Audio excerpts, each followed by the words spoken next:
Wala na itong balik. Bukla lang. Kuha. Halata ako. Baka kapit ako.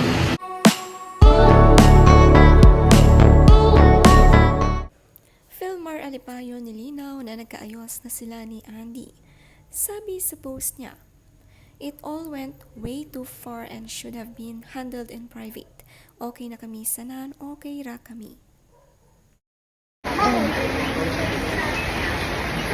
Wala na itong balik. Bukla lang.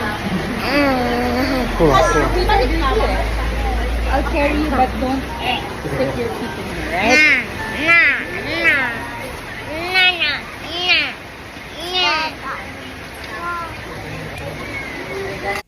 Sana nga raw ay naihandle nilang mag-partner ito ng maayos. Sabi ng isang concerned citizen, "I hope you are now more conscious and cautious of your actions and decisions, Philmar. Andy just lost her mother. When you have issues, you talk to her. Don't go to your female friends. She doesn't have her family in Siargao. You have everyone."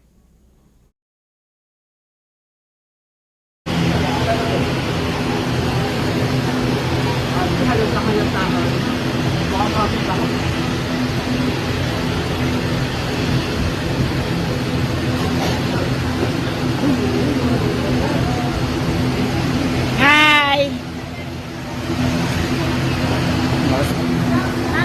Kahapon lamang din sinundo ni Andy ang kanyang lolo at lola sa airport dito sa Siargao. Bilang nag-aalala din sa kalagayan ng mag-iina dito, kinamusta ang kanilang tirahan at relasyon nila ni Philmar. Muling nagkaayos dahil nga sa kanila.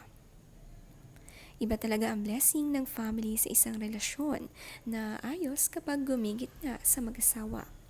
Nakabanding din naman agad ni Lilo at Kowa ang kanilang lolo at lola.